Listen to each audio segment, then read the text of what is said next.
الحمد لله نحمده ونستعينه ونستغفره ونؤمن به ونتوكل عليه ونعوذ بالله من شرور أنفسنا ومن سيئات أعمالنا من يهده الله فلا مضل له ومن يضلله فلا هادي له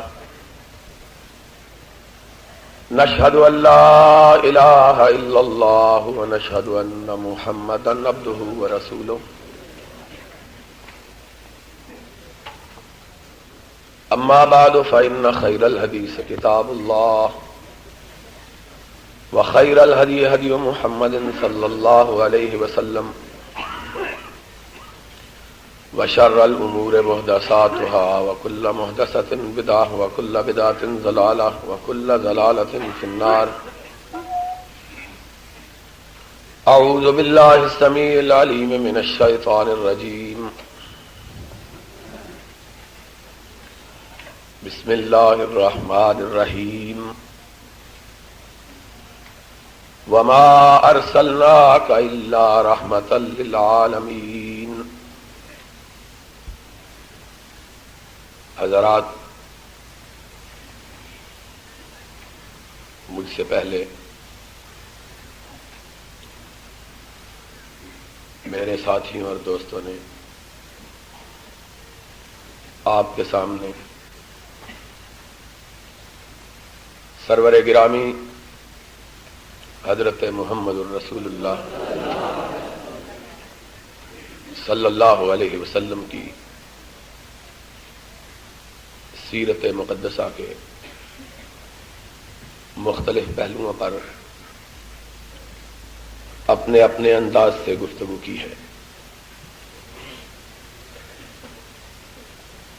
اور مولانا قاری عبدالحفیظ صاحب نے اپنی انتہائی خوبصورت اور رقت آمیز تقریر میں ایک بہت اہم پہلو کی طرف آپ کی توجہات کو مبذول کیا. وقت کی قلت کے پیش نظر شاید وہ اس طرف زیادہ آپ کی توجہات کو مبذول نہ کروا سکے، لیکن بہرحال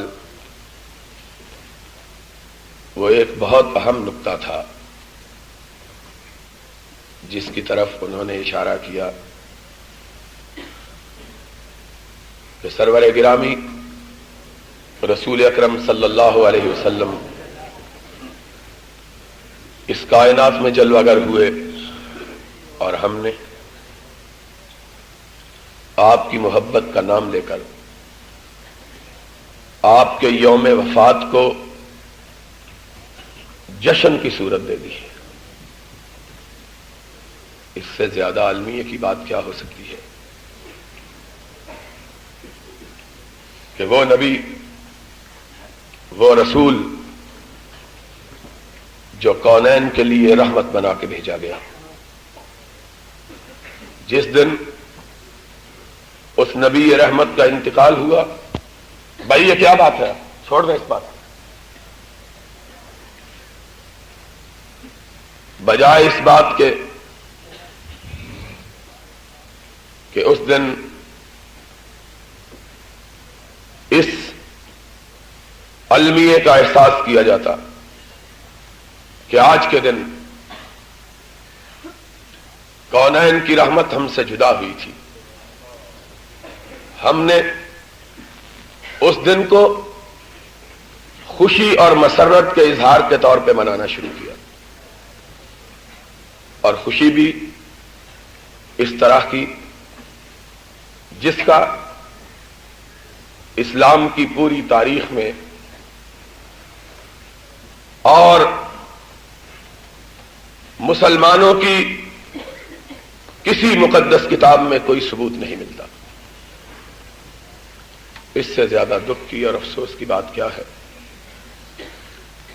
بہرحال رحمت کائنات صلی اللہ علیہ وسلم کی سیرت کے تذکرے سے بہت سی چیزیں ابھر کر سامنے آتی ہیں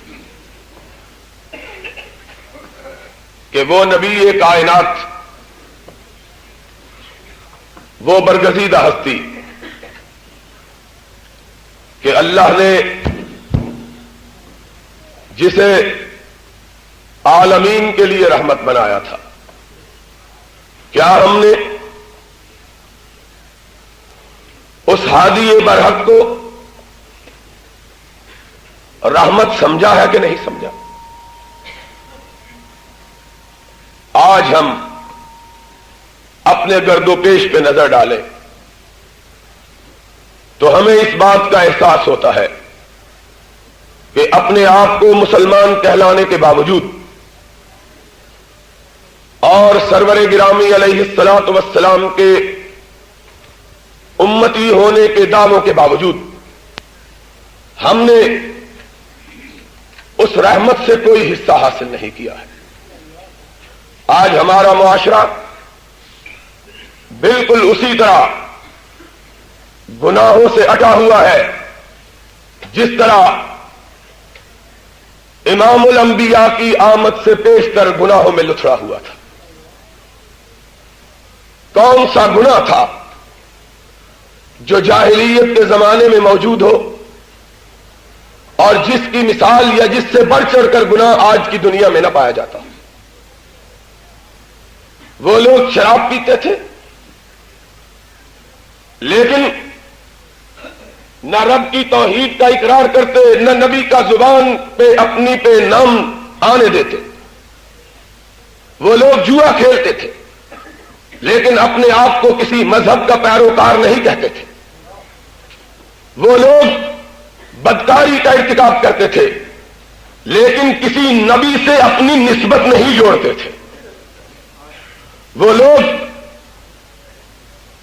خواتین کی آبروؤں اور عزتوں سے کھیلتے تھے لیکن اپنے آپ کو کسی مذہب کا پابند نہیں کہتے تھے۔ وہ لوگ اپنی بچیوں کو زندہ درگور بناتے تھے لیکن کسی کتاب ہدایت سے اپنا تعلق اور اپنا ناطہ استوار نہیں کرتے تھے۔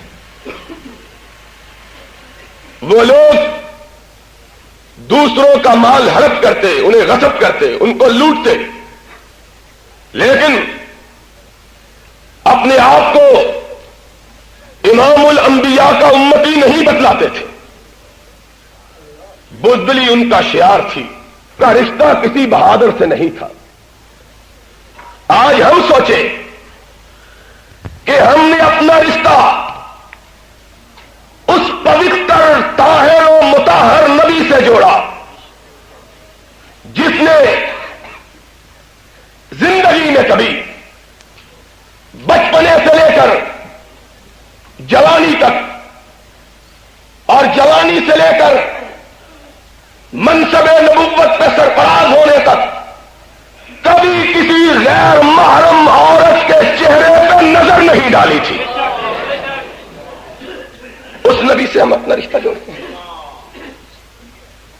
وہ نبی جس کی پاکیزگی کا عالم یہ تھا کہ صدیقہ کائنات کہتی ہے جب بھی آپ کی بیٹیاں، آپ کی امت کی بیویاں جو نبی کی بیٹیوں کی حیثیت رکھتی تھی، آپ کی بارگاہ میں دین کے مسائل پوچھنے کے لیے آتی،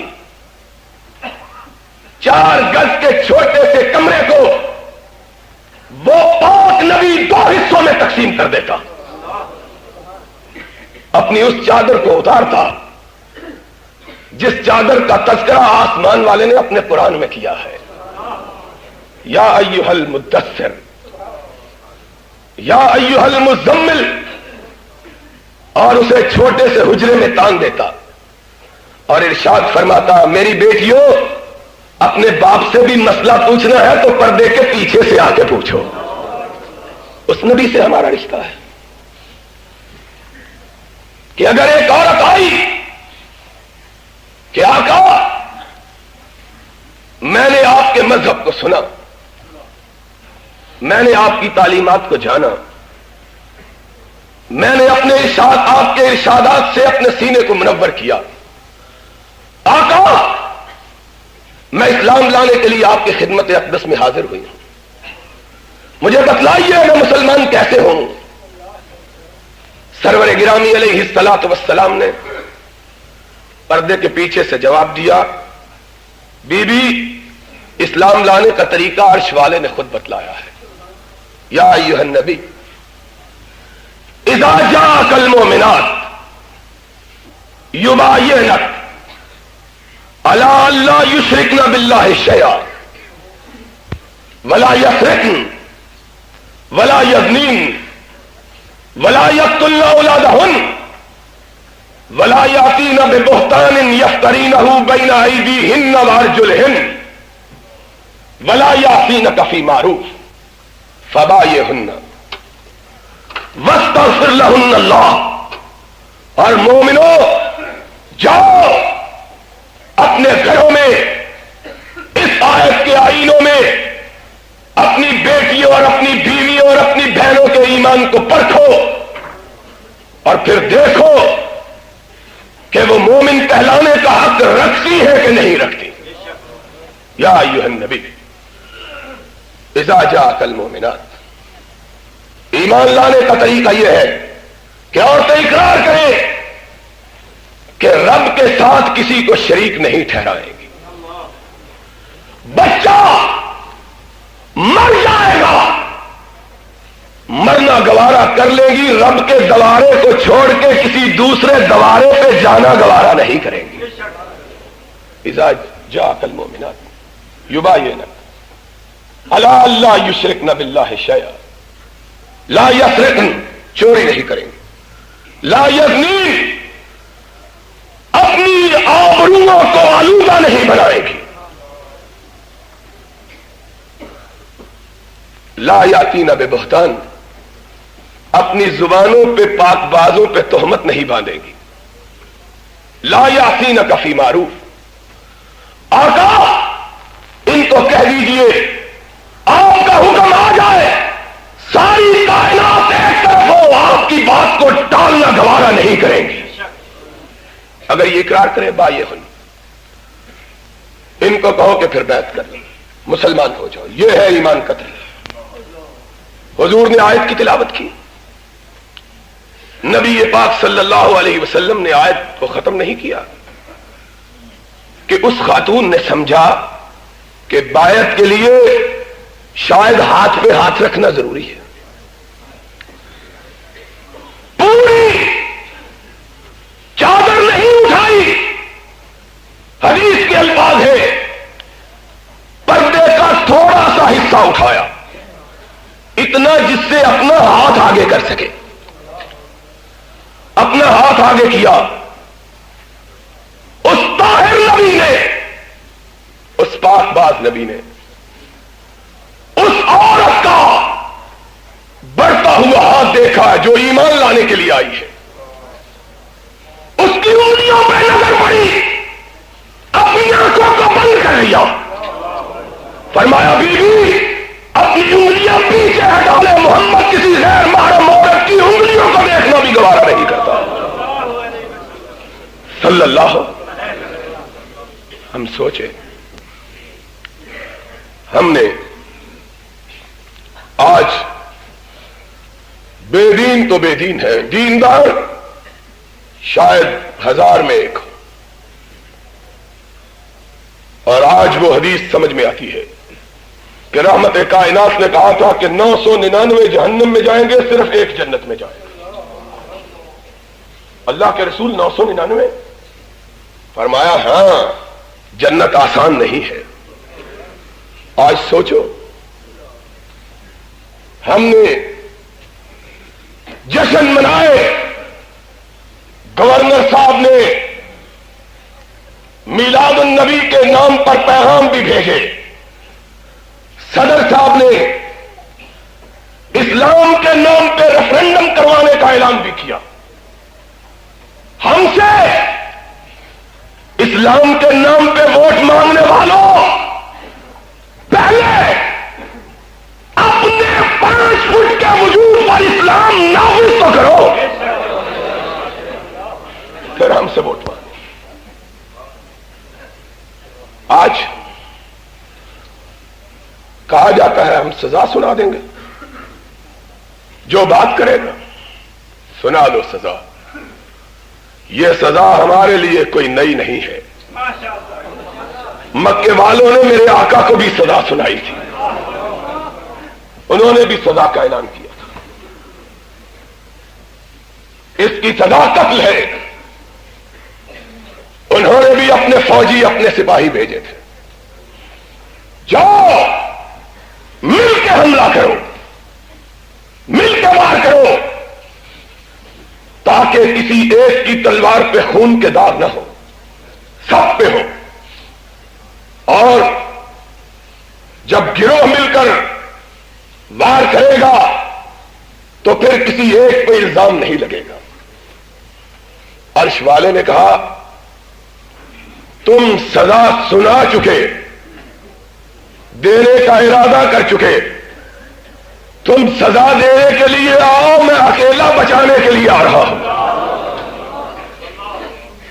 سزائیں ہمارے لیے کوئی نئی نہیں ہے، نہ دھمکیاں نہیں ہیں، نہ اعلانات نئے، لیکن جو امام الانبیاء کو رحمت کائنات سمجھتے ہیں، جب تک زمانے میں وہ رحمت عام نہیں ہو جاتی وہ اپنی گردنوں کو کٹا سکتے ہیں، جھکانا گوارا کر سکتے ہیں۔ اس سے کیا فرق پڑتا ہے؟ پھر رات کی تاریکی میں نکلے، تلواریں چمک رہی ہیں، دروازہ کھولا، اندھیری رات میں چمکتی ہوئی تلواروں پہ نظر پڑی، عرش والے کی طرف نگاہ اٹھائی، اور اس نگاہ کا کیا کہنا ہے؟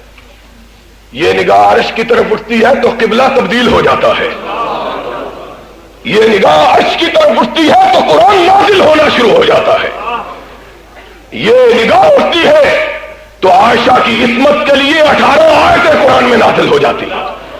اس نگاہ کا کیا کہنا ہے؟ نگاہ اٹھی، آسمان سے آواز آئی، کیا بات ہے؟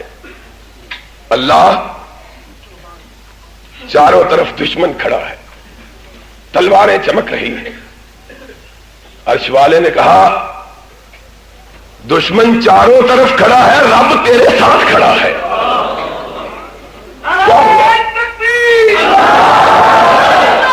وہ تو چاروں طرف کھڑے ہیں، دور کھڑے ہیں، رب ساتھ ہے، نکلو۔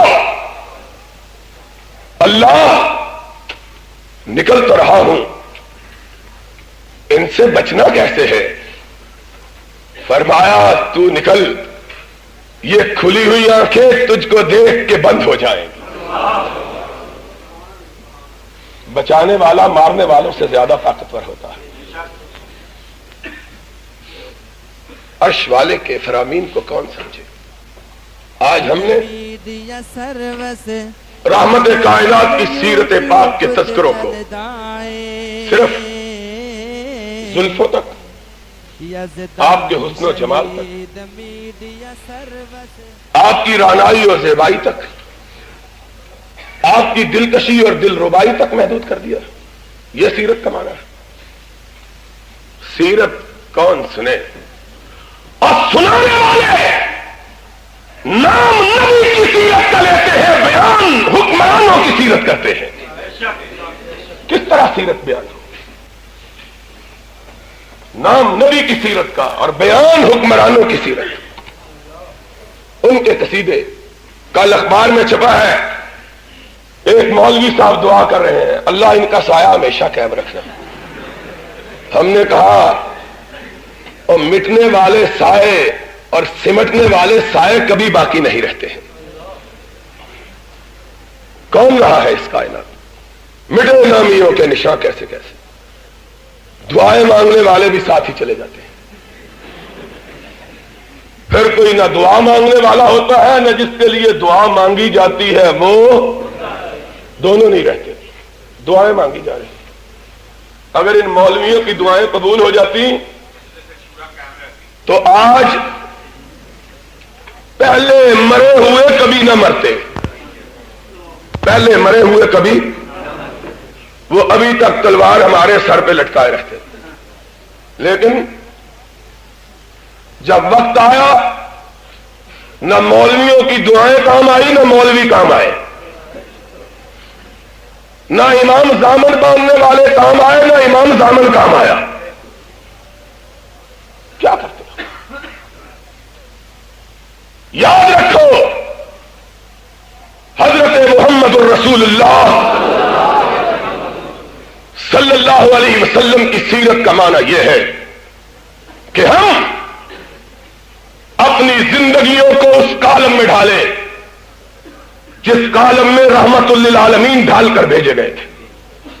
اپنے اندر انقلاب، چور بازاری، جوا، سود خوری، رشوت ستانی، شراب، بدکاری، کعبے کا رب گواہ ہے تب اس قدر نہ تھی جس زمانے کو جاہلیت کا زمانہ تھا، اس قدر عام نہ تھی۔ حیرانگی یہ ہے کہ ان کا عذر تو شاید قابل قبول ہو کہ ان کی ہدایت کے لیے کوئی پیغمبر نہیں آیا تھا، تمہاری ہدایت کے لیے تو رحمت کائنات آئے، تمہارا عذر رب کی بارگاہ میں کیا قابل قبول ہوگا؟ کون سا گناہ ہے، کون سا جرم ہے جس کی اس ملک کے اندر وجود پہ شبہ ہے اور جس کو سرپرستی حاصل ہے؟ اس ملک میں حدود آرڈیننس نافذ کیے گئے، کہا گیا زانی کو سنسار کیا جائے گا، شراب پینے والے کو کوڑے مارے جائیں گے، چور کے ہاتھ کاٹے جائیں گے، تہمت لگانے والے کو 80 درے مارے جائیں گے، اور اعلان ہی رہا، شرمندہ مانا نہ ہو سکا۔ کیوں؟ وہ جذبہ کہاں سے لائے جو سرور کائنات نے اپنے صحابہ میں پیدا کیا تھا؟ وہ کہاں سے لائے؟ ان حدود کو نافذ کرنے کے لیے فاروق کی ضرورت ہے، فاروق کی۔ ان قوانین کو نافذ کرنے کے لیے صدیق کی ضرورت ہے، صدیق کی۔ اس دستور کو نافذ کرنے کے لیے ذی-النورین کی ضرورت ہے، ذی-النورین کی۔ اس کے لیے علی حیدر کرار کی ضرورت ہے، علی کی۔ کہاں سے لائے؟ یارو بات بہت تلخ ہے، لیکن جو لوگ اپنے بارے میں ہر پہ اختلاف سننا بھی گوارا نہ کرے، آج جو آرڈیننس آیا ہے، رش بہت ہو گیا ہے، گرمی ہو گئی ہے کچھ زیادہ، جو لوگ اس حال میں بھی دیوانوں کا کبھی اتنا اجتماع نہیں دیکھا تھا اللہ کے فضل سے، پھر آج باتیں بھی کھل کر ہوں گی انشاءاللہ۔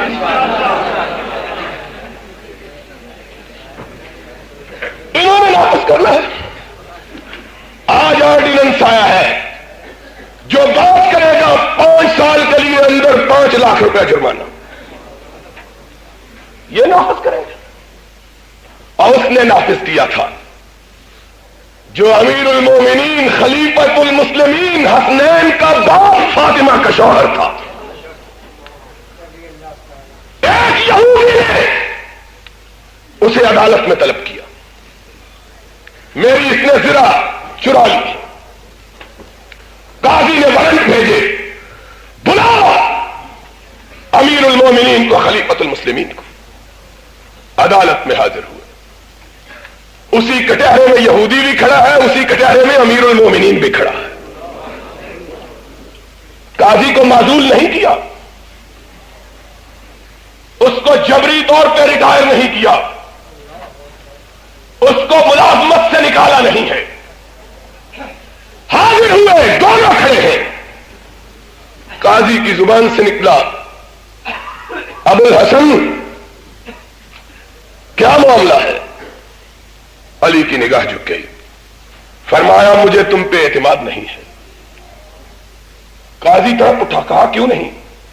کہا تو نے انصاف نہیں کیا, یہودی کا نام لے کے پکارا, مجھ کو عزت سے پکارا, تو انصاف نہیں کر سکتا ہے. تو نے انصاف کیا کرنا ہے؟ تو نے مجھے احترام سے آواز دی ہے, تو نے کیا انصاف کرنا ہے؟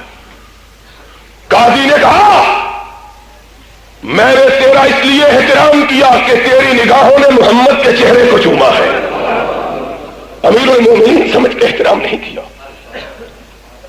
میری نگاہ میں تو بھی برابر ہے, ملزم کی حیثیت سے یہودی بھی برابر ہے, تجھے غلط فہمی نہیں ہونی چاہیے.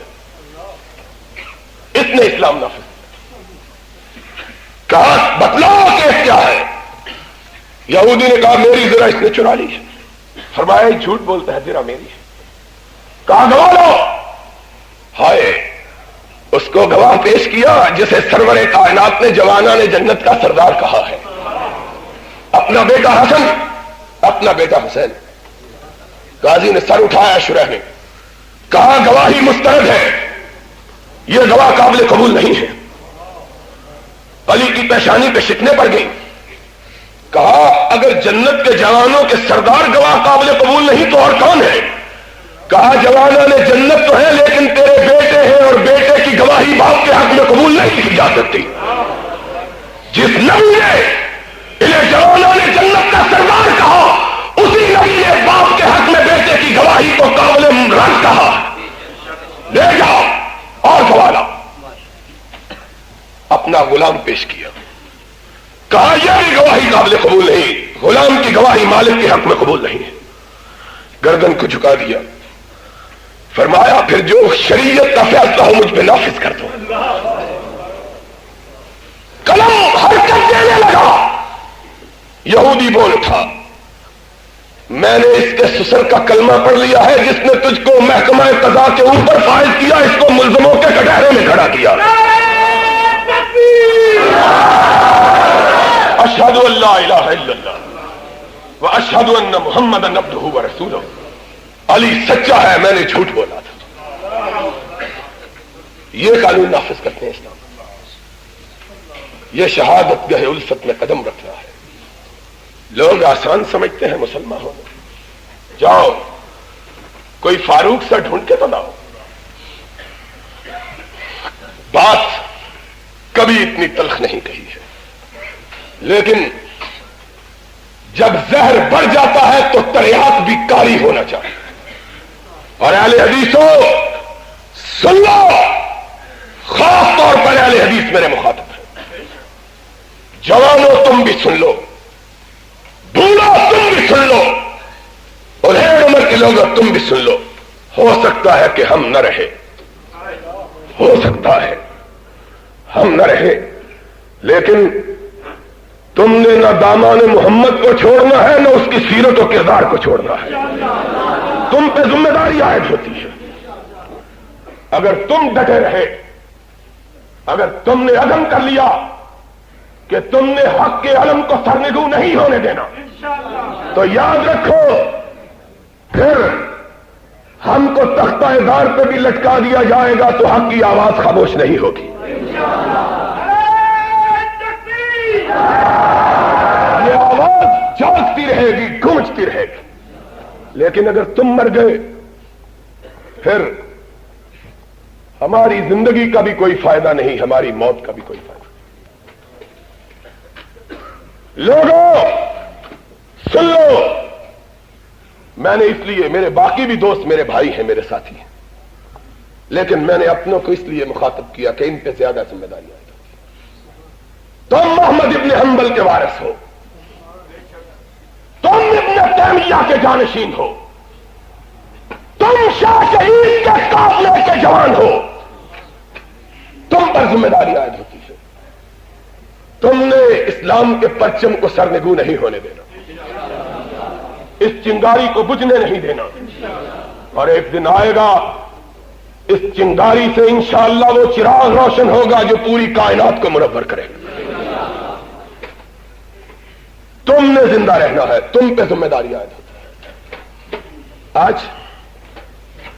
ہم کو سبق دیا جاتا ہے، اسلام کے نام پہ ہم سے ووٹ لیا جاتا ہے، اور پھر ہم کو مجبور کیا جاتا ہے کہ ہم اس پہ بات نہ کہیں۔ بات کہنا جرم ہے۔ کعبے کے رب کی قسم ہے، ہماری بھی بیٹے ہیں، ہماری بھی بیٹیاں ہیں، ہمیں بھی ان کا خیال ہے، لیکن ایک طرف اپنی بیٹیوں کو دیکھتے ہیں، ایک طرف مدینے والے آقا کو دیکھتے ہیں، کہتے ہیں بیٹوں کا کیا ہے؟ مدینے والے آقا اگر تیری آبرو پہ دھبا پڑ گیا تو ہماری زندگی کس کام کی ہے؟ لوگ کیا کہیں گے کہ ایک دن آیا تھا کوئی حق کہنے والا باقی نہیں رہا تھا، ہم سے اسلام کے نام پہ ووٹ لینے والوں کہتے ہو ہم نے اسلام کے لیے کام کیا ہے۔ آج بھی لاہور کے اندر شاہی مسجد کے مینار رو رہے ہیں۔ کان لگا کے سننے والوں جاؤ، اگر تمہارے اندر دل ہے شاہی مسجد کے میناروں سے کان لگاؤ، اور انزیب کی بنائی ہوئی مسجد کے میناروں سے سسکیوں کی آواز آتی ہے کہ اسلام کا نام لینے والوں آج بھی ہماری چھاؤں کے نیچے بدکاری کے اڈے کھلے ہوئے ہیں۔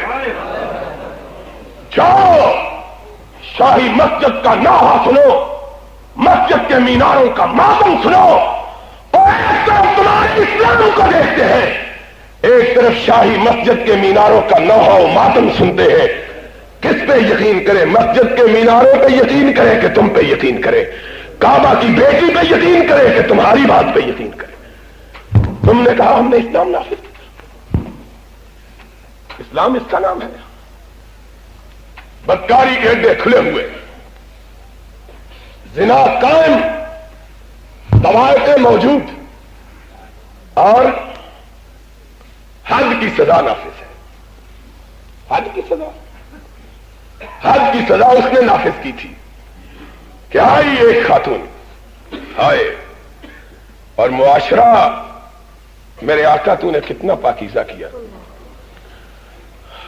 اور میں نے آیت کی بھی تلاوت کی تھی کہ ما ارسلناک الا رحمتن، بتلاؤں گا کہ آقا جہانوں کے لیے رحمت کیسے تھے، ساری کائنات کے لیے رحمت، حلیمہ کے لیے بھی رحمت، قبیلہ بنو سعد کے لیے بھی رحمت، شیما کے لیے بھی رحمت، اور اس عورت کے لیے بھی رحمت جو آئی آئے۔ دل کیا پیدا کیا، دل کے اندر جذبہ کیا پیدا کیا؟ یا رسول اللہ طہرنی، اللہ کے حبیب مجھے پاک کر دیجئے۔ نبی رحمت نے نظر اٹھائی، فرمایا بی بی کیا کہتی ہو؟ ڈر آخرت کا اتنا ہے، اللہ کے رسول گناہ ہو گیا ہے، قیامت کے دن کی شرمندگی سے بچا لیجئے، دنیا میں سزا دلوا دیجئے، عرش والا معاف کر دے۔ یا رسول اللہ طاہرنی، یا رسول اللہ طاہر، حدیث کے الفاظ ہیں نبی اپنا چہرہ پھیر لیتے ہیں کہ عورت پلٹ جائے یہ کیا کہہ رہی ہے؟ پھر کہتی ہے آقا آپ تو دنیا کے لیے رحمت بنا کے بھیجے گئے ہیں، میرے لیے بھی تو رحمت ہے، میں گناہوں کے بوجھ سے لدی ہوئی ہوں، مجھ کو پاک کر دیجیے۔ پھر کہا فرمایا کیا ہوا؟ کہا اللہ کے رسول برائی کا ارتکاب کر لیا، بھول ہو گئی ہے، اللہ سے ڈر آتا ہے، قیامت کے دن سے ڈر آتا ہے، آخرت کے عذاب سے خوف آتا ہے، دنیا میں سزا دے لیجیے۔ آپ نے فرمایا بی بی پیٹ میں بچہ ہے، اس نے کہا، فرمایا اس نے کیا قصور کیا؟ جاؤ جب اس کی ولادت ہوگی تب دیکھیں گے۔ کہا پلٹ جائے، بچہ اٹھایا اور پھر حضور کی بارگاہ میں آ گئی۔ یا رسول اللہ طاہرنی، آقا اب تو بچہ بھی پیدا ہو گیا ہے، اب تو پاک کر دیجئے۔ میرے آقا نے کہا اب اگر تجھ کو سنسار کریں گے تو بچے کی پرورش کون کرے گا؟ ابھی تو یہ دودھ پیتا ہے، جب کھانا کھانے لگ جائے تب آنا۔ اس عورت کا انداز دیکھیے، اس نے 6 مہینے میں بچے کو روٹی کھلانا سکھا دیا۔ اس قدر گناہ کا احساس، کتنا پاک معاشرہ تھا، احساس گناہ کتنا ہے۔ راتوں کو نیند نہیں آتی، اور تمہیں کیسے آتی ہے؟ لاکھوں عورتیں جسم فروشی کر کے دنیا میں زندگی گزار رہی ہے، تم رات کو کیسے سوتے ہو؟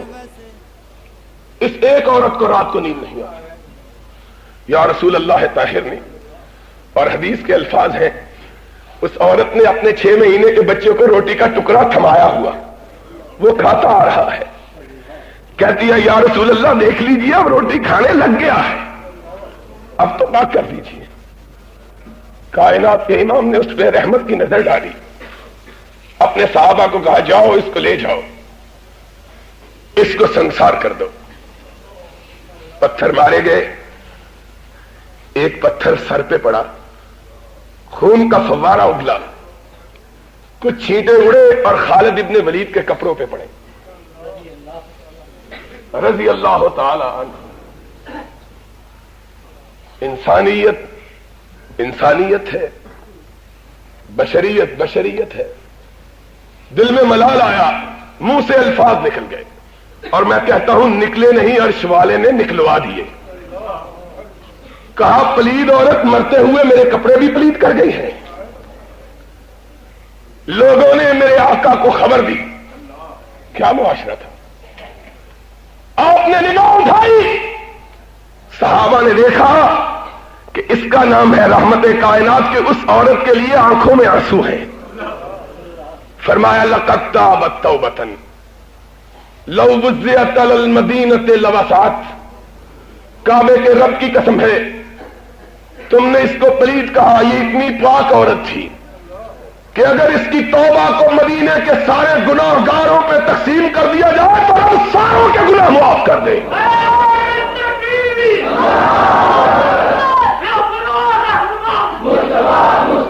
کس نے نافذ کیا؟ تم نافذ، کوئی نافذ تو کرو۔ لوگ کہتے ہیں خود بڑا نیک ہے، گرد و پیش کے بڑے بدماش ہیں، وہ نہیں کرنے دیتے۔ ہم نے کہا جو خود نیک ہوتا ہے اس کے گرد و پیش میں بھی نیکوں کے سوا کوئی رہ سکتا نہیں۔ وہ کیسا نیک ہے جو خود نیک ہے؟ ادھر تراشے ہوئے، خود بڑا نیک، فلاں گورنر، فلاں حاکم، فلاں ساتھی، فلاں ساتھی۔ اور اسلام کے لیے ریفرینڈم کراتے ہو، کوئی ذرا نافذ تو کرو۔ ہم تمہارے جھنڈے کو خود گلی گلی لے جانے کے لیے تیار ہیں، تاکہ قیامت کے دن عرش والا پوچھے تو سرخرو تو ہو سکے، یہ تو کہہ سکے کہ تیرے نبی کے ممبر و محراب سے بے وفائی نہیں کی ہے۔ لیکن اگر کہو کہ اس کے ممبر و محراب سے بے وفائی کر لے، تمہاری کرسی سے وفا کر لے، اور اس کا ممبر و محراب تو 1400 سال سے قائم ہے، اور یہ کرسیاں 14 سال بھی باقی نہیں رہتی۔ ان کرسیوں سے بے وفائی، ان کرسیوں سے وفا، ممبر و محراب سے بے وفائی۔ مالیو، زمین فروشو، سن لو، جس نے مدینے والے سے وفا کی وہ خود بھی زندہ جاوید ہو گیا، اور جس نے مدینے والے سے بے وفائی کی وہ خود بھی مٹ گیا، حکمران بھی مٹ گئے۔ ہم کو درس دیتے، مجھ کو کل بھی ایک دوست نے کہا محبت سے، کہا چھوڑو۔ میں نے کہا رب کی قسم ہے اپنے چھوٹے چھوٹے بچوں کو دیکھتا ہوں تو چھوڑنے کو جی چاہتا ہے، لیکن محمد کے ممبر کی طرف دیکھتا ہوں تو بات خاموش کہنے سے رہ نہیں سکتا۔ کہتا ہوں امام کائنات پوچھے گا قیامت کے دن، وہ کہے گا میں نے تو طائف کے میدانوں میں پتھر کھا کے بھی حق بات کو نہیں چھوڑا تھا، تو ڈر کے چھوڑ گیا ہے، کیا جواب دوں گا؟ وہ فرمائے گا میں تو 13 وقت تک مکہ کے چوراہوں میں پٹتا رہا، بے ہوش ہو کے گرتا رہا، ننھی فاطمہ میرے زخموں پہ پھاہے رکھتی رہی، زینب و رقیہ اپنے دوپٹے پھاڑ کے میرے زخموں کو بھرتی رہی، اور مجھ سے پوچھتی رہی آقا ہمارے بابا تو نے تو کبھی کسی کو دکھ نہیں دیا، تجھ کو لوگوں نے کیوں مارا ہے؟ تجھ کو کیوں مارا؟ تو گالی دینے والوں کے لیے دعا کرنے والا، تو برا کہنے والوں کے لیے ہدایت کی راہ مانگنے والا، تجھ کو کیوں مارا ہے؟ اور جبریل پیچھے سے کہتا، اللہ کے محبوب ان کو کہو کہ تمہارے بابا کو اس لیے مارا کہ یہ ان کو جہنم کے راستے سے ہٹا کے جنت کی راہ دکھلا رہا ہے۔ کیسے رک جاؤں؟ سرور کائنات کی سیرت میری آنکھوں سے اوجھل ہو جائے تو رک جاؤں، آپ کا چہرہ میری نظروں سے غائب ہو جائے تو رک جاؤں۔ ہماری قسمت تو یہ ہے کہ ہم نے چہرہ بھی دیکھا ہے تو آمنہ کے لال کا دیکھا ہے، اور بہت سے چہرے دیکھے ہوتے شاید کبھی یہ چہرہ ہم کو بھول جاتا۔ کیسے بھولے اس کو؟ مصلحتیں روکتی ہے،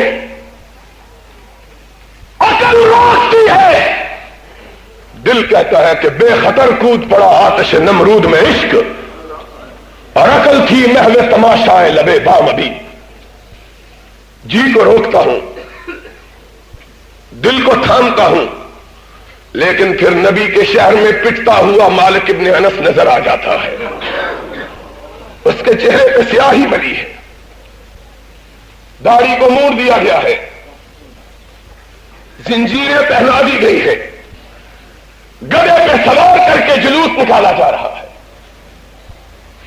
اور کہنے والے کہہ رہے ہیں اب بھی پلٹ جاؤ۔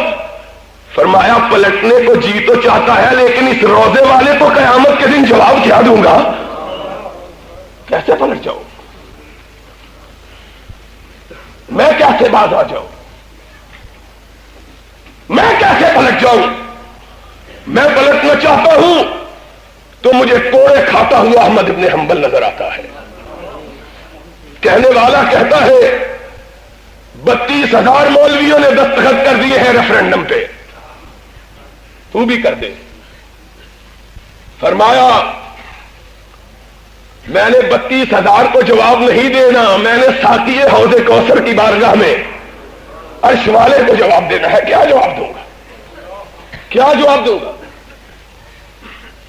کوڑے پڑے، خون بہا، بے ہوش ہو گئے، پانی کے لیے لب سے آواز نکلی بے ہوشی کے عالم میں، پانی۔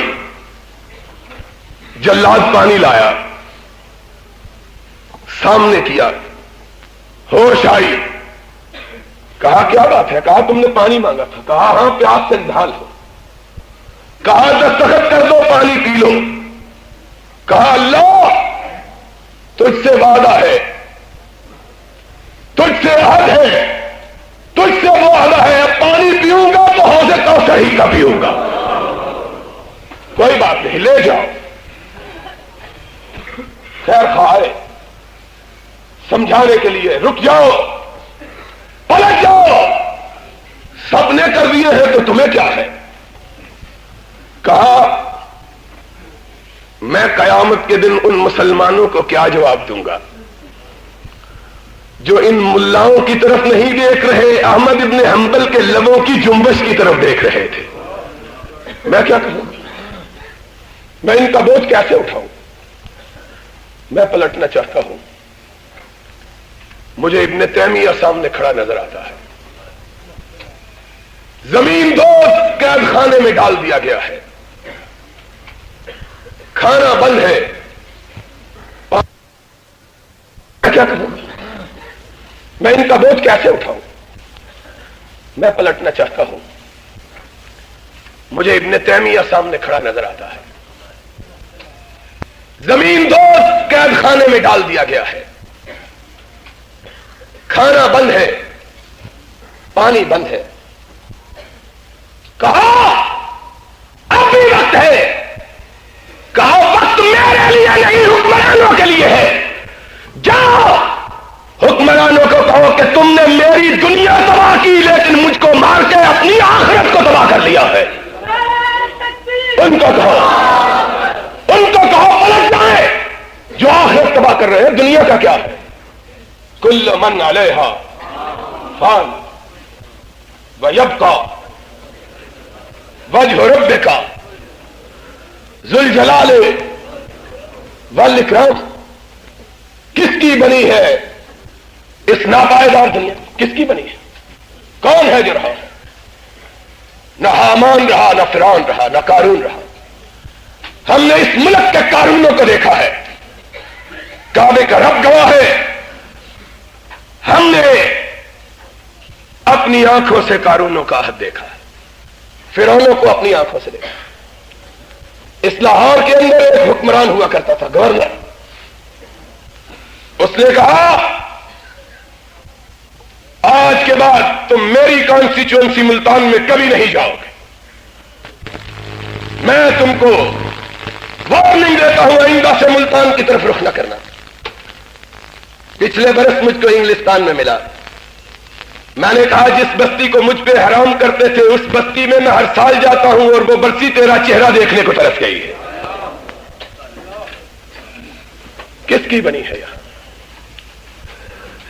حکمرانوں، آج عمر قید کی سزائیں سنا لو، 10 برس 20 برس، لیکن یاد رکھو ایک دن ایسا بھی آنے والا ہے کہ حکمرانوں کو وہ سزائیں ملے گی جو کبھی ختم نہیں ہوگی. اسی جناح ہال میں میں نے کہا تھا، کچھ لوگوں کو یاد ہوگا 77 میں موومنٹ چل رہی تھی. میں نے کہا تھا ہم گرفتار ہوتے ہیں چھوٹنے کے لیے، ہم قید ہوتے ہیں رہا ہونے کے لیے، اور حکمرانوں جب تم قید ہوگے کائنات تم کو چھڑا نہیں سکے گی. اور پھر چشمے فلک نے دیکھا جب تک زندہ رہے چھٹکارا نہ ملا. چھٹکارا اس دن ملا جب دنیا سے چھٹکارا پا گئے. ان فی ذالک لعبرہ. تم کوئی آب حیات پی کے آئے ہو؟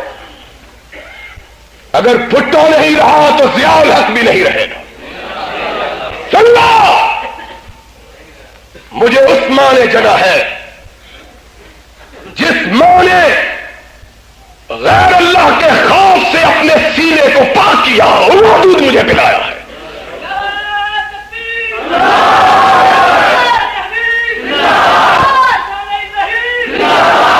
اس ماں کی گود میں نے پرورش پائی ہے جس کے دودھ میں شرک کی آمیزش نہیں تھی.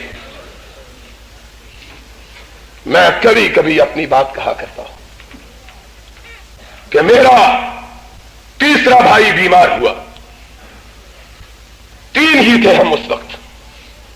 اتنا بیمار ہوا کہ ڈاکٹروں نے لا علاج کر دیا. سوکڑے کی بیماری، سوکھ کے کانٹا ہو گیا. وہ بھی قرآن کا حافظ ہے، خدا کا شکر ہے. حکمرانوں، تم ہم پہ مصیبت ڈھانا چاہو ڈھاؤ، اللہ نے قرآن سینے میں محفوظ کیا ہے. تم جیل میں بند کرو گے، قرآن پڑھیں گے، تمہارے لیے بد دعا کریں گے، تمہاری قسمت کے دن زیادہ جلدی ختم ہوں گے. تم کیا سمجھتے ہو؟ ڈر، خوف، یہ لغت اہل حدیثوں کی لغت میں نہیں ہے. اور جو ڈرتا ہے وہ اپنے آپ کو ہمارے خانوادے سے باہر نکال لے.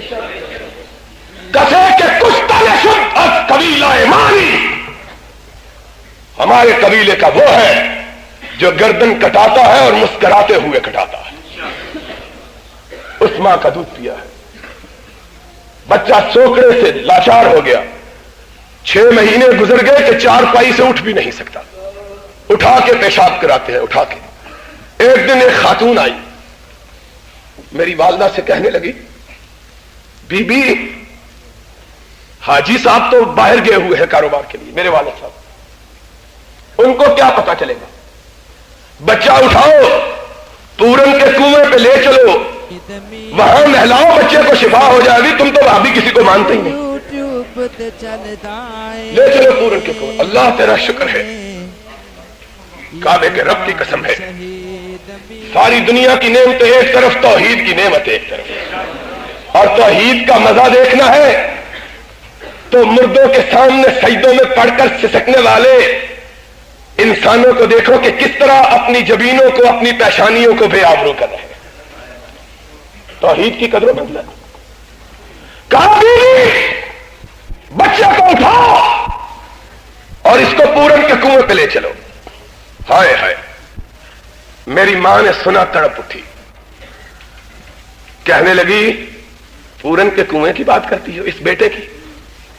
3 بیٹے ہیں، تینوں مر جائیں، رب کا دوبارہ چھوڑ کے کسی دوسرے کے گھر پہ نہیں جاؤں گی۔ یہ ایک ہے، ایک کی کیا ہے، تینوں مر جائیں، عرش والا دیکھے گا، تینوں کی لاش اٹھانا گوارا، رب کے دروازے کو چھوڑ کر کسی دوسرے در میں جانا گوارا نہیں ہے۔ ہائے ہائے ہائے، ماں کی نا ماں، بچوں کی موت کا ذکر کیا، دل پہ چوٹ لگی، مصلے پہ بیٹھ گئی، نفل پڑے اور ہاتھ دعا کے لیے اٹھائے، اللہ اس بچے کی بیماری کے لیے لوگوں نے مجھ کو تیری توحید سے بھی بہکانا شروع کر دیا ہے، اللہ یہ وہ موت آ گیا ہے۔ اور والدہ فرماتی ہے ابھی ہاتھ نیچے نہیں گرائے تھے کہ بچے کے رونے کی آواز آئی، کیا دیکھا، جو 6 مہینے سے بچہ اٹھ نہیں سکتا تھا خود اٹھ کے پیشاب کر رہا ہے۔ عرش والے کی رحمت کو بھی جوش ہے، ہم نے اس ماں کی گود میں پرورش پائی ہے جس نے اپنے سینے کے دودھ میں کسی شرک کی آلودگی کو ہمارے جسم میں داخل نہیں کیا، اور ہم نے صرف قبروں والوں سے ڈرنے کو، درختوں سے ڈرنے کو، پتوں سے ڈرنے کو، جھاڑوں سے ڈرنے کو نام کو توحید نہیں رکھا۔ ہمارے نزدیک توحید یہ ہے اکیلا عرش والا ایک طرف، ساری کائنات کے خدا ایک طرف، ساری کائنات کے خداؤں کا پوچھ کی ٹاکر میں رکھو، رب کی توحید میں خلل نہ آنے پائے۔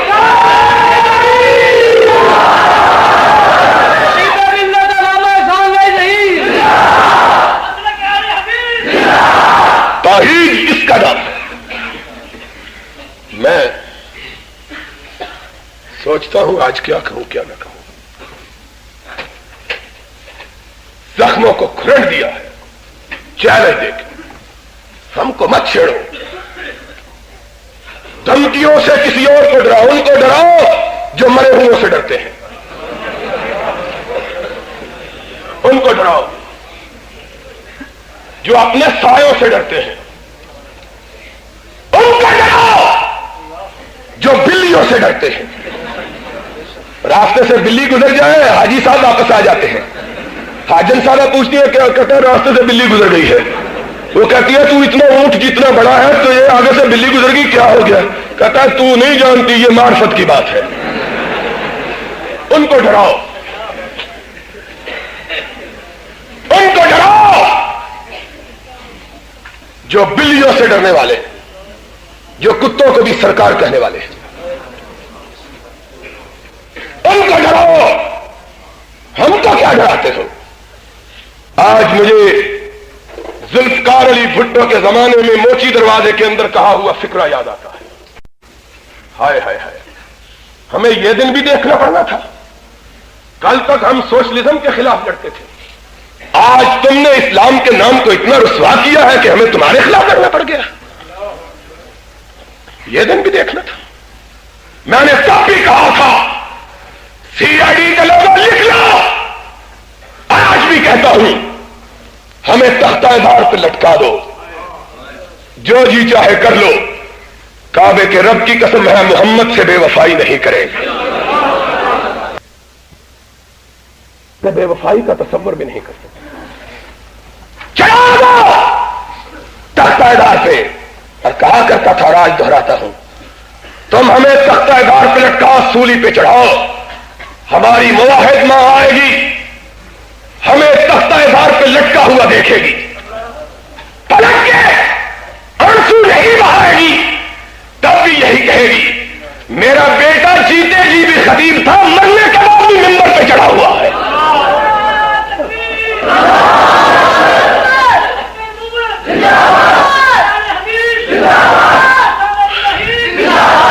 اور انگوٹھے لگانے والے بھی ہم نے کچھ تمہیں دیے ہوئے ہیں،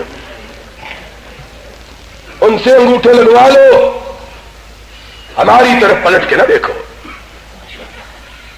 لوگوں، اسلام ساتھی، اسلام اس نے نافذ کیا تھا، کہتے ہیں ساتھی برے ہیں، ساتھی برے ہیں تو کس مرض کی دعا ہے؟ تجھے حکیم نے کہا تو بیٹھا ہے، تو جا کے خمیرہ داستان بیچ جا کے. ساتھی برے ہیں. تم شربت بنفشہ بیچو، سرما نرگسی بیچو، اگر تم سے نہیں ہو سکتا قیامت کے دن عرش والے کو جواب کیا دو؟ اسلام اس نے نافذ کیا تھا جس کے ایک گورنر نے اس کے بیٹے نے غریب سے گھوڑا دوڑایا، غریب کا گھوڑا آگے نکل گیا، اس کے بیٹے نے لاٹھی اٹھائی اور غریب کے چہرے پہ دے ماری. تو فقیر میرے گھوڑے سے آگے گھوڑا دوڑاتا ہے، تیری یہ جرأت؟ ہائے ہائے. وہ بھی مصر کے اندر کھڑا ہے، وہاں نہیں رکا، سیدھا مدینے میں چلا آیا. ہائے، دروازے پہ چوکدار کھڑے نہیں ہیں، پہرے دار بھی نہیں. اسلام اسلام کرتے ہو، سواری نکلتی ہے اس طرح نکلتی ہے جس طرح اچکوں کے شہر میں شریفوں کی دلہن ڈولی میں بیٹھ کے نکلے. گرد و پیش سارا گاؤں ہوتا ہے کہ کسی اچکے کی نظر نہ پڑ جائے. یہ امیر المومنین کی سواری آ رہی ہے، راستے بند بھائی، وہ ایئرپورٹ بند، گاڑیاں بند، کیا اور امیر المومنین گزر رہے ہیں، کسی گناہگار کی نظر نہ پڑ جائے. اور جواب کیا ہے؟ کہتے ہیں ووٹ دو صدر ہو جائیں گے، نہیں ہو تو ماشاءاللہ کمانڈر تو ہے ہی. یہ عجیب مسئلہ ہے. دو تب بھی ہیں، نہیں دو تو پھر بھی دو گے تو 5 سال کے لیے، نہیں دو گے تو قیامت تک کے لیے. ہم نے یہ مسئلہ کبھی نہیں سنا، ہم نے یہ مسئلہ، اگر ہم کو اجازت دو ہم بھی بات کہیں. یہ دستور زباں بندی ہے کیسا تیری محفل میں، یہاں تو بات کرنے کو ترستی ہے زباں میری. یہ عجب نام اسلام کا لیتے ہو. ہم نے تو اسلام دیکھا تو صدیق کے چہرے میں دیکھا ہے، ہم نے تو اسلام دیکھا تو فاروق کے آئینے میں دیکھا ہے، ہم نے تو اسلام دیکھا تو ذوالنورین کی قبا میں دیکھا ہے، ہم نے تو اسلام دیکھا تو علی مرتضیٰ کی رضا میں دیکھا ہے. ہمیں یہ اسلام نہیں مل رہا کہ بولو تو زبان بند، زیادہ بولو تو دل بند، اور زیادہ بولو تو جگر بند، اور زیادہ بولو تو ہر چیز بند، صرف میں ہی کھلا ہوں. سنیے ہو جب گلیوں سے وچ مرزا یار پھرے. یہ ہم نے اسلام کبھی نہیں دیکھا. اس اسلام کی ہم کو کبھی خبر کیوں جی حاجی صاحب؟ یہ اسلام ہم نے کبھی دیکھا؟ ہم نے تو اسلام دیکھا کہ آدھی دنیا کا حکمران منبر پہ کھڑا ہے، ایک اٹھتا ہے کہتا ہے نیچے اترو. کہا کیوں اتروں؟ کہا نیا کرتا پہن کے خطبہ دے رہے ہو، ہم کو چادر ملی، ہمارا کرتا تو بنا نہیں، تیرا کیسے بن گیا ہے؟ نیچے اتر، جب تک جواب نہیں دیتا تیرا خطبہ سننے کے لیے تیار نہیں. نیچے اترو. کیا کہا؟ آرڈیننس پکڑ لو، گرفتار کر لو، مار دو، ماشاء اللہ لگا دو. مولوی بغیرت ہے جو کہتا ہے صدیق نے ماشاء اللہ لگایا تھا. ماشاء اللہ کہا نیچے اترو، نیچے اتر آئی. کہا مجمع میں میرا بیٹا عبداللہ موجود ہے. بیٹا اٹھ کے کھڑا ہوا، بابا موجود ہو. فرمایا بیٹے اپنے بابا کی صفائی بیان کرو وگرنہ قیامت تک تیرا باپ محمد کے منبر پہ قدم نہیں رکھے گا. پوچھنے والے کیا پوچھتا ہے؟ پوچھ. کہا ہمارا کرتا تو بنا نہیں، اس کا کیسے بن گیا ہے؟ چادر ایک ایک. کہا میرے بابے کے کرتے میں 18 پیوند تھے، اب پیوند اتنے بڑھ گئے کہ ٹانکا لگنے کی گنجائش نہیں رہی تھی. مجھ کو بھی چادر ملی، بابا کو بھی ملی، میں نے اپنی چادر اپنے بابا کو دی، دونوں کو ملا کے کرتا بنایا ہے. کہا ساتھی اطمینان ہو گیا ہو تو منبر پہ قدم نہیں رکھتا ہوں وگرنہ قدم نہیں رکھتا.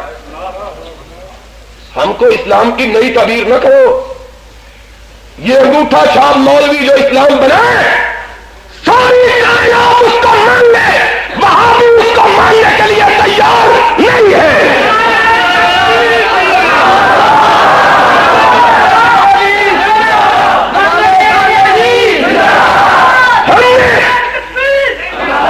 ہم نے اسلام مانا ہے تو صرف رب کے قرآن کو مانا یا محمد کے فرمان کو مانا ہے,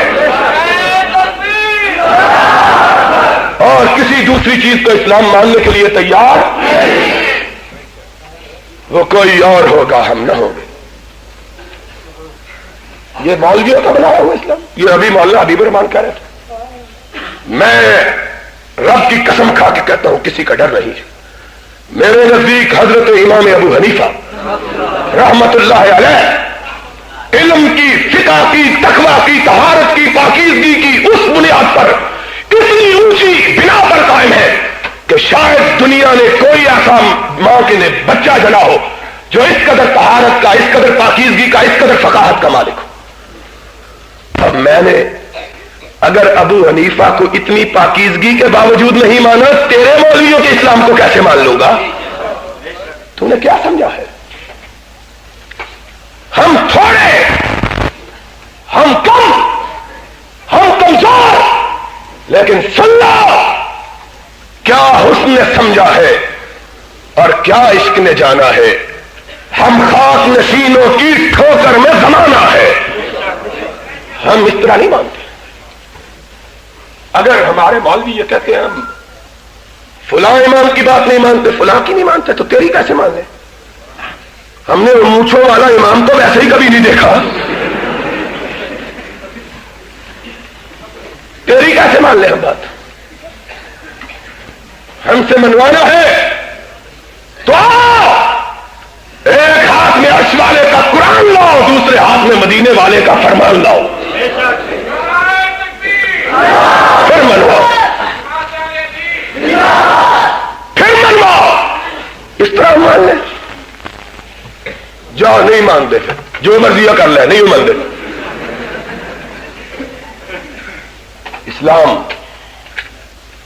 اسلام کس کا نام ہے؟ ہم کو کوئی اور سبق پڑھاؤ, اسلام کا سبق ہم کو نہ پڑھاؤ کہ اسلام ہمارا اوڑھنا بھی, اسلام ہمارا بچھونا بھی, اسلام ہمارے سر کا تاج بھی, اسلام ہماری روح کی آواز بھی, اسلام ہمارے دل کی دھڑکن بھی, اسلام ہماری روح کی بالیدگی بھی. یہ بات اگر بتلانی ہے تو ہم سے پوچھو, تم کون ہوتے ہو بتلانے والے؟ اسلام اس کا تھا. فاروق اترو, ہم نہیں مانتے تیری بات, بتلاؤ کہ کہاں سے لیا.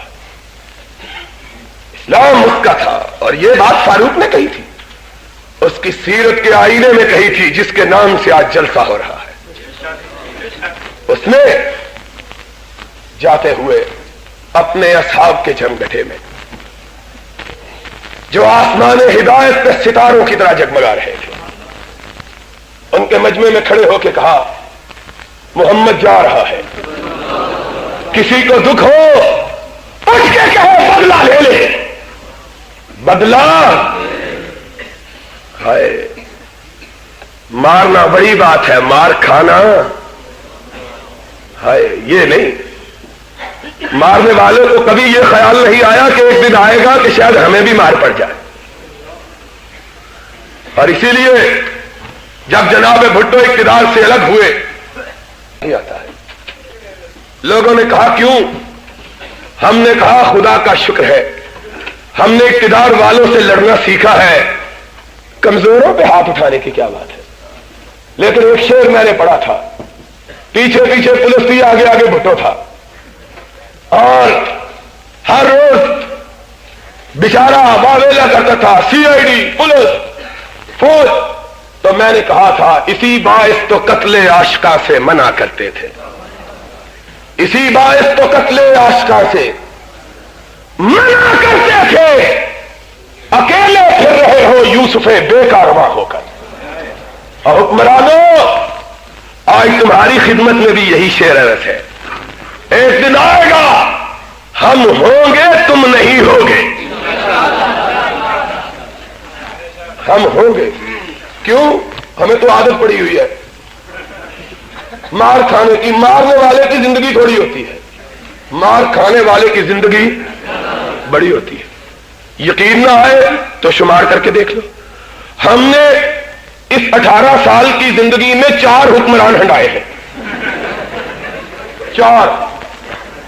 ایک فیلڈ مارشل ہنڈایا ہے, ایک فل جنرل ہنڈایا ہے, اور ایک خانزادہ نوابزادہ اور بہت بڑا انسان جو اپنے خدائی پر ناز کرتا تھا اس کو ہٹایا ہے. ہم تو, اور یہ بھی ہٹ چکا ہے, اب ٹاکیاں لگا کے گزارا کر رہے ہیں. اور یار کہہ رہے ہیں ٹاکیاں لگائے جا, جتنی دیر ہٹ سکے ہٹائے جا. اب تو ٹاکیاں لگا کے گزارا کر رہے ہیں. اگر ٹاکیاں نہ لگانی ہوتی تو دھمکیوں کی کیا ضرورت ہے؟ جس میں قوت ہوتی ہے وہ دھمکیاں, اور بولو کیوں جی؟ جس میں طاقت ہوتی ہے وہ دھمکیاں وہی دیتا ہے جنہیں لتاں کھلون تو انکار کر دیں. لتاں کھلونیاں گلے کے سہارے کھڑا ہوتا ہے بڑکا مار مار کے. سن لو, ہمارا ایمان ہے نہ معتصم رہا, نہ معمول رہا, نہ متوکل رہا, نہ خاندان عباسی رہا. احمد ابن حنبل آج بھی موجود ہے, تم بھی نہیں رہو. وہابیوں کی پشین کو سن لو. یہ بھی, اور بولو تو صحیح, یہ بھی غلط کہتے ہو. نہیں رہے گا, نہیں رہیں گے. یہ بھی کون ہے جو یہاں رہا ہے؟ اس نے کوئی آب حیات پی کے آیا ہے. سکندر ذوالقرنین نہیں رہا, اور وہ بھی نہیں رہا. سکندر ذوالقرنین نہیں رہا, اور سکندر مرزا بھی نہیں رہا. وہ بھی ٹیری ٹوپی کہہ کے کہتا تھا کہ لوگوں کہو کہ ہر قوم راست کر دے دینے و قبلہ کا ہے, ماں قبلہ راست کر دے برسمت کچ کھلا ہے. وہ بھی کہتا تھا مجھ کو کہو. ہم نے کہا حضور ہم نہیں کرتے. کہے گا میں کچل دوں گا. ہم نے کہا تم بے شک کچل دینا. جب کچلنے کا وقت آیا خود لندن جا کے برتن مانج کے گزارا کرنے لگا. اور 2 گز زمین بھی مل نہ سکی کوئے یار. تکبر میرے رب کو پسند نہیں ہے. الکبر الہی, تکبر میری چادر. ضرور کرنے والوں پھر درخواست دی کہ مجھ کو مر کے دفن ہونے کے لیے جگہ دے دو. کہا تمہاری قبر کے لیے بھی جگہ نہیں. 2 گز زمین بھی مل نہ سکی. ایران کا شہنشاہ مولوی کے ہاتھوں مارا گیا ہے. وہ مولوی جو کسی زمانے میں لوٹا مسلح اٹھا کے باہر نکلا تھا. تلک الايام. اور ہم سے کیوں لڑائی ہے؟ ہم تو نہ اقتدار کے خواہاں نہ اقتدار کے حریف. لڑائی تو ان سے لڑو جو تم سے اقتدار مانگتے ہیں. ہم تو نہ کرسی مانگتے ہیں نہ اقتدار. ہم مانگتے ہیں تو اپنا کھویا ہوا اسلام مانگتے ہیں, اور انشاءاللہ اسلام آئے گا. اسلام اس ملک میں آئے گا. اسلام اس ملک میں آئے گا. جو اس کی راہ میں رکاوٹ بنے گا یہاں سے جائے.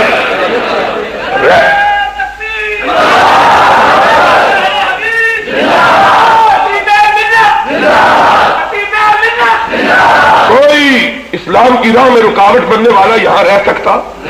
ہم تو اقتدار مانگتے نہیں. ان سے لڑو جو اقتدار مانگتے ہیں, جو کرسی مانگتے ہیں. تو کہہ رہا تھا ساتھیوں کی بات کرتے ہیں.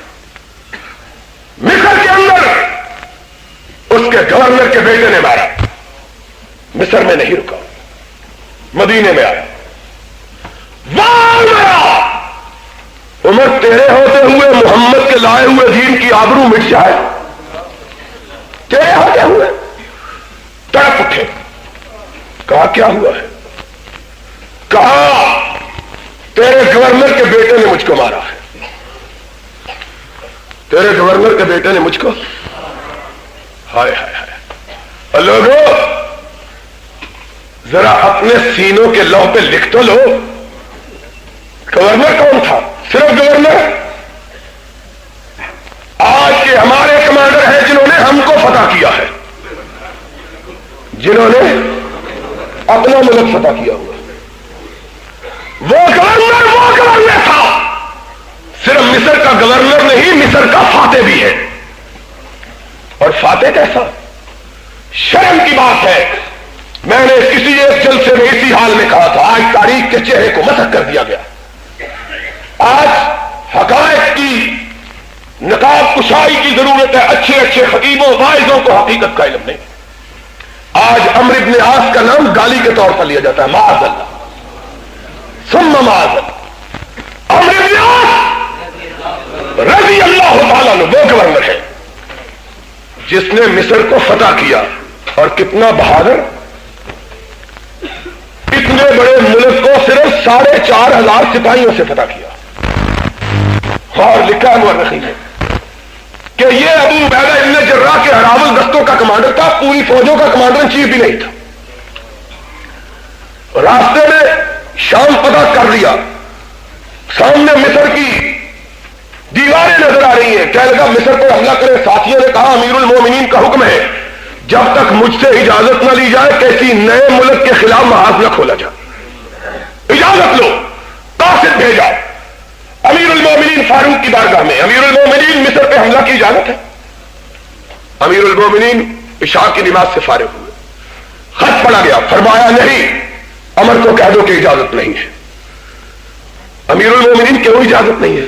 فرمایا اتنا بڑا ملک، اتنی چھوٹی فوج، میں مسلمانوں کی جانوں کو خطروں میں نہیں ڈال سکتا، کہہ دو عمر کو کہ رک جاؤ، جب تک شام کا محاذ مکمل طور پر فتح نہیں ہو جاتا کسی دوسرے ملک پہ حملہ کی اجازت نہیں ہے، رک جاؤ۔ قاصد چلا، راستے میں ایک اور قاصد آ رہا ہے عمر بن عاص کی طرف سے، سلام علیکم، رک گئے، کیا بات ہے؟ کہا امیر المومنین کی بارگاہ سے آ رہا ہوں۔ کہاں جا رہے ہو؟ عمر بن عاص کی طرف جا رہا ہوں۔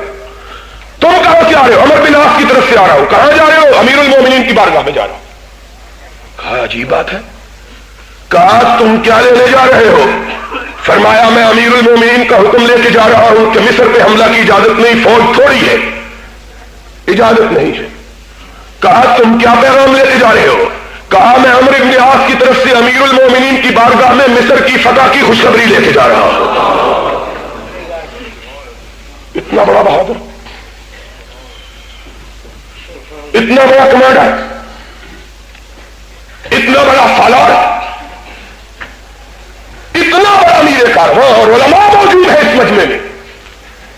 آج ملاؤں کو جو عمر بن عاص کا نام توہین سے لیتے ہیں ان کو معلوم نہیں ہے کہ عمر بن عاص وہ گورنر ہے جس کو ناطق وحی نے رب کے حکم پر گورنر مقرر کیا تھا، خود محمد الرسول اللہ صلی اللہ علیہ وسلم نے انہیں عہدہ عطا کیا، اپنے زمانے میں عہدہ عطا کیا تھا۔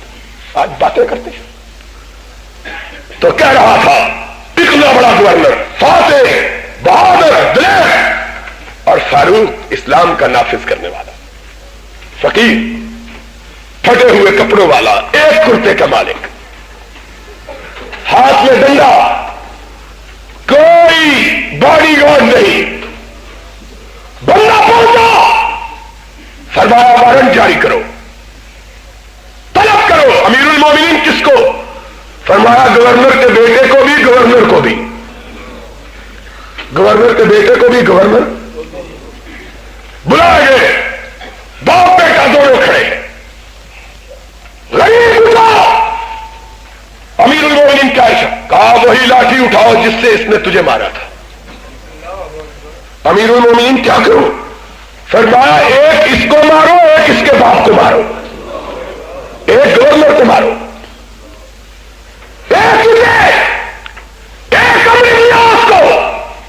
عمرو بن عاص پر اٹھے، امیر المومنین میری خطا کیا ہے؟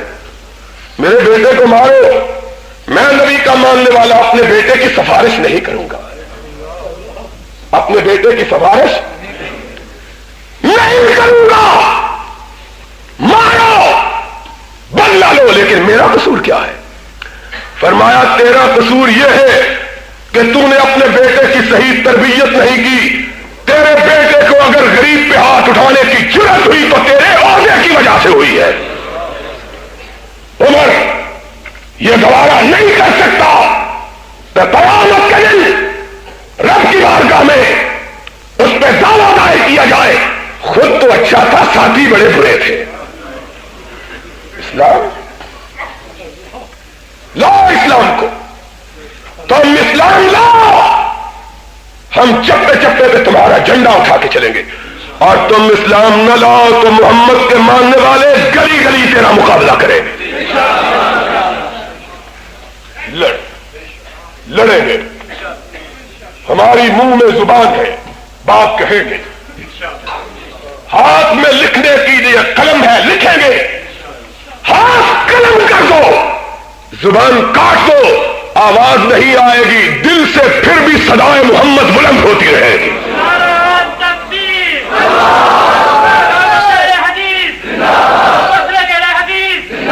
انشاءاللہ.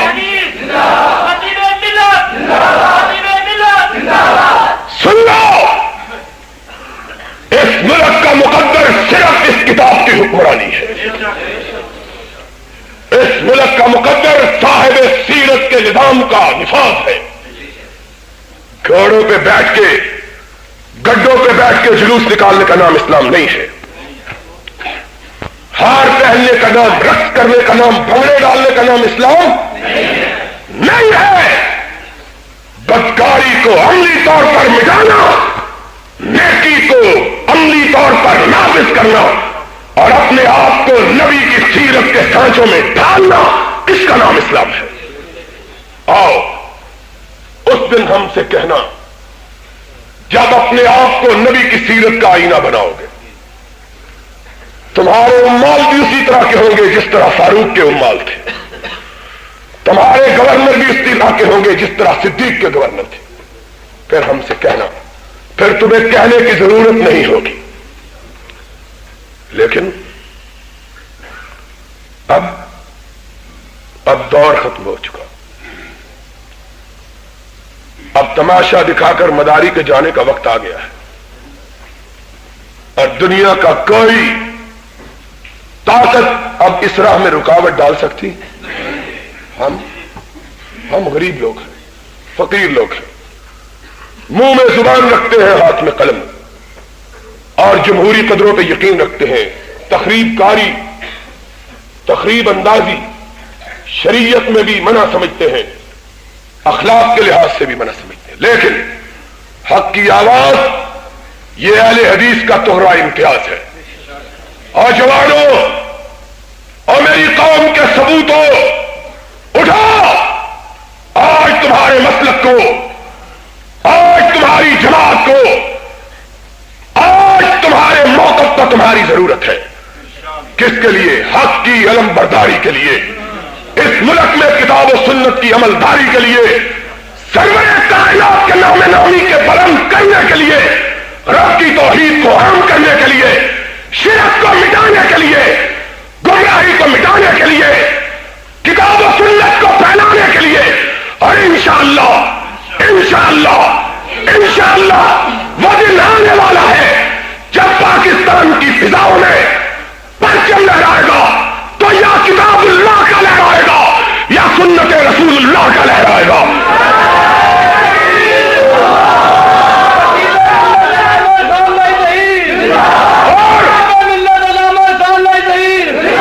دنیا کی کوئی طاقت اس دن کو طلوع ہونے سے نہیں روک سکتی. ہمارا فریضہ یہ ہے کہ اس دن کے طلوع کو قریب تر کرنے کے لیے اپنی کوششوں، اپنی جدوجہد کو تیز تر کریں. وآخر دعوانا ان الحمدللہ رب العالمین. ہم کو ان سے ہے وفا کی امید جو نہیں جانتے وفا کیا ہے. پھر حسین کو انہی کوفیوں نے شہید کیا.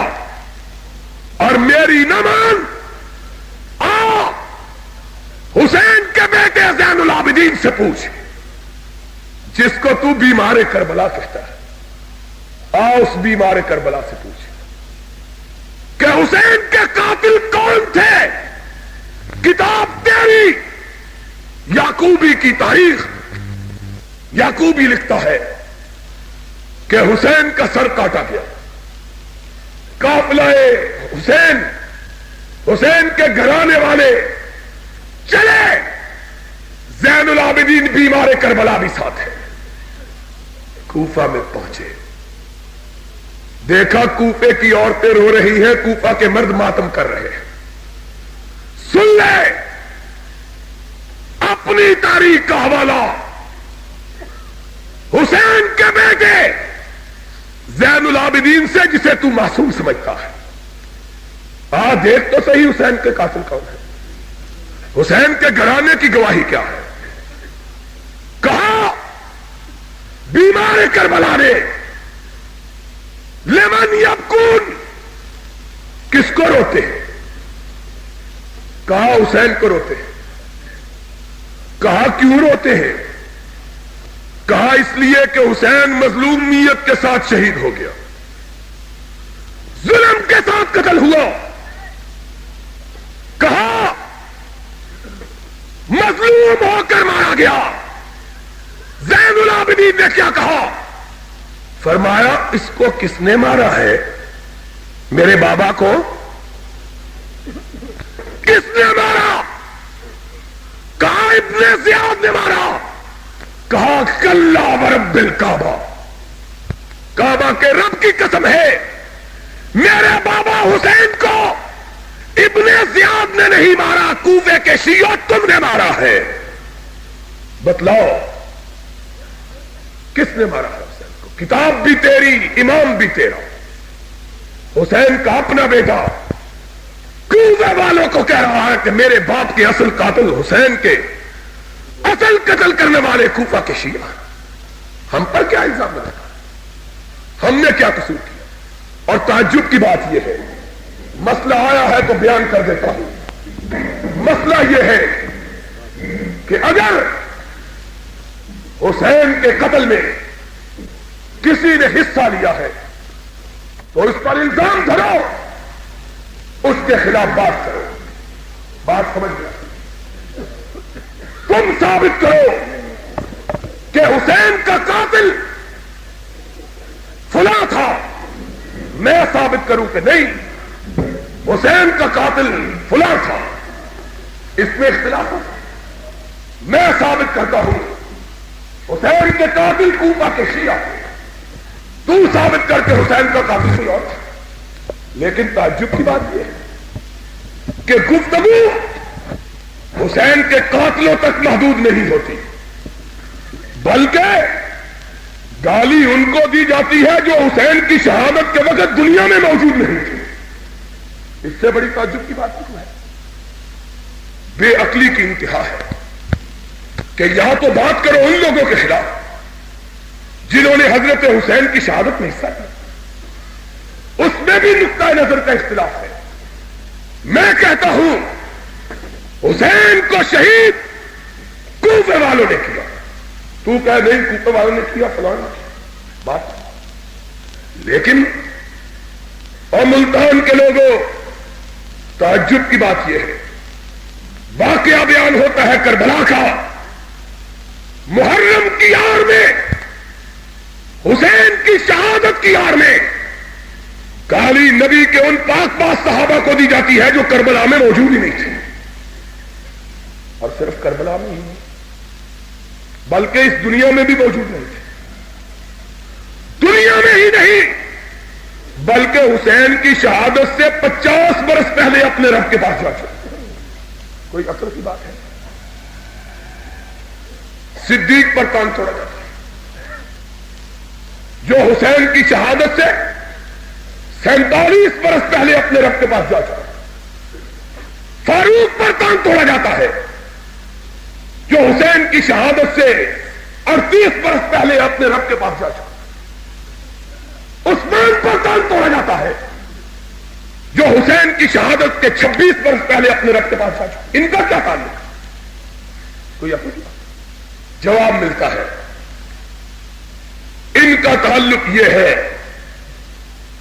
کہ اصل میں حسین کا حق یزید نے اس لیے چھینا، اس کو اس لیے جرأت ہوئی کہ پہلے حسین کے باپ کا حق ابو بکر و عمر نے چھینا تھا، اس لیے ہم ابو بکر و عمر کی بات کرتے ہیں۔ کوئی ان سے پوچھے کہ اگر حسین کے باپ کا حق ابو بکر و عمر نے چھینا تھا تو حسین کے باپ نے بھی وہ کام کیوں نہیں کیا جو حسین نے کیا تھا؟ اور نہیں سمجھ رہی بات کی؟ اور بولو، اگر حسین کے باپ کا حق چھینا گیا اور چھیننے والا ابو بکر و عمر تھا تو حسین نے جس طرح یزید کے خلاف اعلان جنگ کیا، علی نے ابو بکر و عمر کے خلاف اعلان جنگ کیوں نہیں کیا؟ اور علی زیادہ اس بات کا حق رکھتا تھا کہ ان کے خلاف اعلان جنگ کرتا۔ کیوں؟ کہ جس وقت حسین کا حق چھینا گیا اس وقت حسین تو بوڑھے تھے، 57 برس عمر تھی، اور یہ عمر لڑائی بھڑائی کی نہیں ہوتی۔ اور تمہارے قول کے مطابق جب علی سے ان کا حق چھینا گیا تو 33 برس کا جوان آدمی تھا، 33 برس کا جوان کو لڑنے کی زیادہ ضرورت تھی۔ اور پھر علی شیر خدا تھا، فاتح خیبر تھا، سارے مرحب تھا، قاتل مشرکین تھا، اسد اللہ الغالب علی کل غالب تھا، صاحب ذوالفقار تھا، لا پتہ الا علی تھا، لا سیف الا ذوالفقار تھا۔ تیری یہی تو بات ہے، اور یہی نہیں بلکہ حاجت روا تھا، مشکل کشا تھا، وہ کیوں نہیں لڑا؟ اور حسین نے تو، علی تو نبی کی زندگی میں ساری جنگوں میں حصہ لیتا رہا۔ تیرے قول کے مطابق، تیرے افسانوں کے مطابق علی نے اکیلے نے بدر میں 35 مشرکوں کو مارا تھا، اکیلے۔ سارے جب بھاگ جاتے تھے علی قائم رہتا تھا۔ وہ علی، اس نے وہ کام کیوں نہیں کیا جو اس کے بیٹے حسین نے کیا؟ مولوی کو جواب نہیں آتا، سر جھکا کے کہتا ہے علی نے ڈرتے ہوئے نہیں کیا تھا، تقیہ کیا۔ میں پوچھتا ہوں اگر علی نے تقیہ کیا تھا تو حسین نے تقیہ کیوں نہیں کیا؟ بتلا۔ اور پھر علی، اور یزید کے پاس تو بڑا لشکر تھا،